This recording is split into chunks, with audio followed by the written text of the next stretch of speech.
Middag julle. Ek het nou net 'n video gekyk oor Isak en oom Dani. En ek is tot in my siel in geskok. Ek is geskok oor Isak. Ek is geskok oor Isak vir oom Dani ligheid gee om sy verdraaiing en wegraping verder te versprei. Ek verstaan nie hoekom mense wat die woord van God so moet verdraai, soveel aanhangers kry nie. Dan word hulle nog ligheid by dit gegee ook. En dan word aan hulle lippe gehang.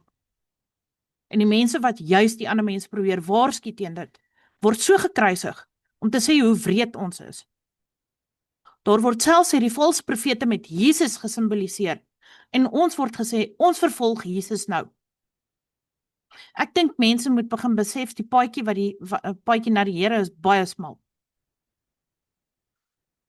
Daai paadjie het nie plek vir verdraaiing van die woord nie.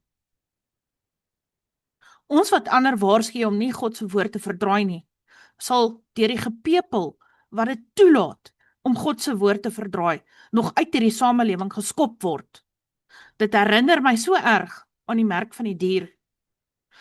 Ek het in 'n opmerking iewers gesien dat oom Dani sê Levitikus het 9 getalle, maar in 'n ander tale het Levitikus nou nie 9 getalle nie. So is hierdie wegraping dan nou net vir ons Afrikaner en Engels mense.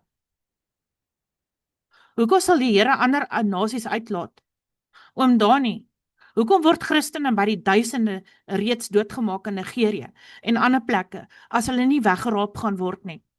Dit maak mos nie sin nie. As ook in die middeleeue die duisende Christene wat deur die Rooms-Katoliekes doodgemaak was vir kettery as hulle nie weggeraap is nie. Nee oom Dani, hier's bitter baie gate in hierdie teorie van oom. Die Here sou al hierdie Christene se lewens gespaar het as daar 'n wegraping sou plaasgevind het. Ons is reeds in die groot verdrukking, daar was geen wegraping voor dit nie, en sal ook nie wees nie. Ons kan net vir Jesus op die wolke nou kom, wag, en enige tyd van nou af kan dit gebeur.